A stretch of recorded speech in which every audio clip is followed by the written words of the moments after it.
Here are all the ingredients for a whole yellow pea soup. And when I was on my search for whole yellow peas, many of you were wondering, why would I not just use split peas? And the thing I love about whole yellow pea soup, and some people call it French Canadian pea soup, it's very similar. It is the same as the Habitant pea soup that you get in the cans. And there's something that I just love about the texture of whole pea soup. And I'm just going to show you something of interest, because these are whole yellow peas that I have soaked. And if you remove the skin off of these, you get split peas. Okay, same like if you one time I worked in a Michelin's 2-star French restaurant, and the chef made us peel fresh green peas so that we would get the 2 halves of fresh green peas. It was torture, but you know, it's sort of it's kind of the work French chefs are known for. So these are my whole yellow peas. And into the soup, I'm going to put a basic mirepoix of onion, chopped onion, carrot, celery. And I'm going to cook that. And then I'm going to add some chopped garlic, which you can just see at the front of the frame here. And then to that, I'm going to add some ham. Now, I just want to talk to you about ham. Traditionally, I would have liked to have used a smoked pork hock. But when I was out shopping last night, I couldn't find one. And so I just bought a big, thick ham steak, which is partially uncooked but smoked. And I've just cut it up into big pieces for my soup. I want a lot of ham in my soup because I like a lot of ham in it. But I want you to know that if you're vegan or vegetarian, you don't have to use the ham. You can completely take it out. And I've also got up here, I've tied together some Italian parsley and some fresh thyme. I've got one really large bay leaf, and here I have some savory. I tried to find some fresh savory. Sometimes I can find it in my local vegetable markets, but it's rare, and I couldn't find it last night, so I'm going to use some dried powdered savory. Usually I use this in tourtière filling. So these are all the ingredients, and then I'm going to take you to the stove and I'm going to show you how to put the soup together. So now in my pan, I have melted some butter, unsalted butter, with some olive oil. And the first thing I'm going to add are my onions.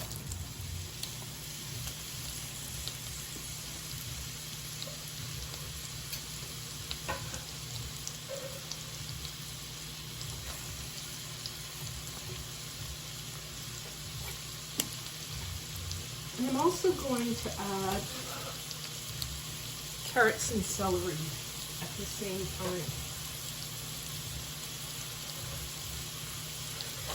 And so generally my rule for flavoring in terms of getting the right balance of carrots and onions and celery is to have the carrots and celery, the chopped carrots and celery, equal the quantity of onion. So I want a bit less. I sort of want half the onions in carrot and half the onions in celery for flavoring.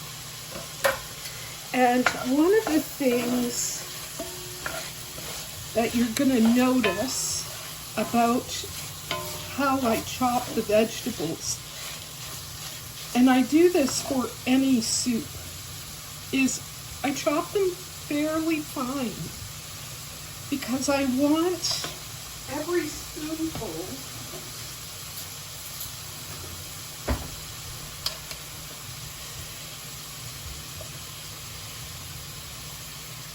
because I want every spoonful of soup to get a mixture of the ingredients in the pot. So I don't cut everything up into big pieces. And I'm just going to saute this over medium-high heat until the onions begin to soften. And I'm going to season it. I'm going to season it with some salt and some freshly ground pepper.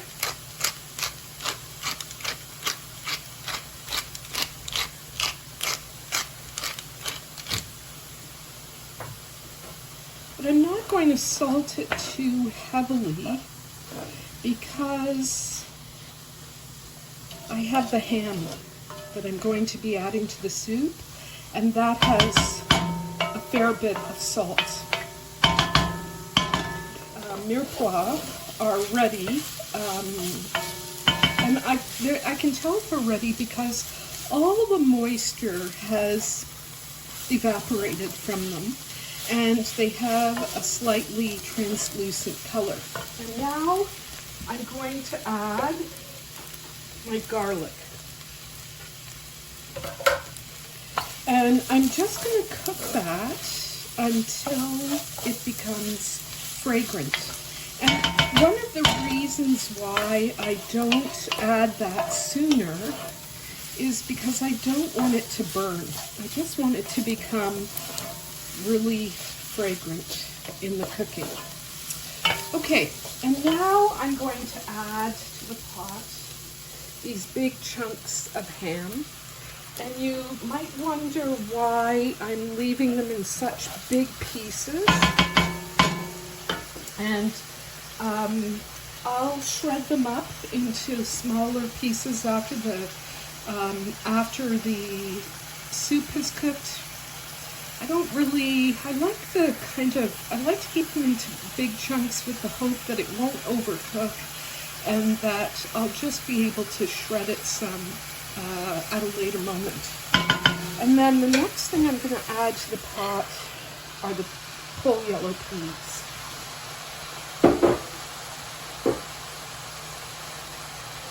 And I'm just going to stir that up a bit, as much as I can. I like to keep all the fat on the ham as well because, you know, the pork fat gives a certain richness to the soup that I really like.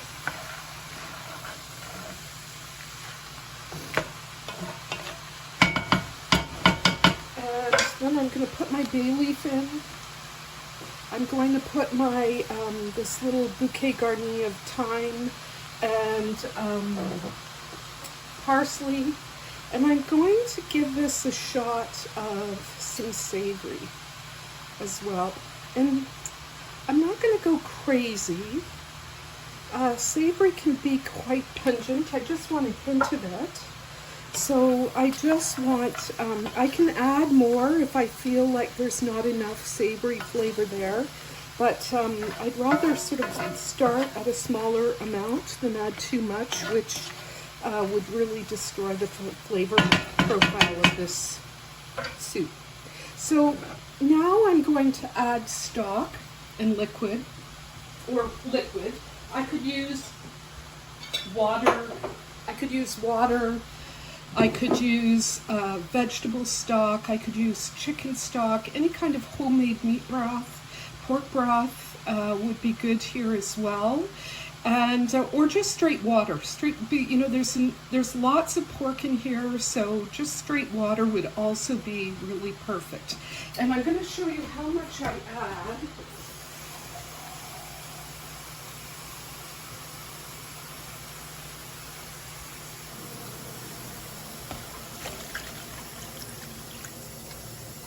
And at this point, I'm turning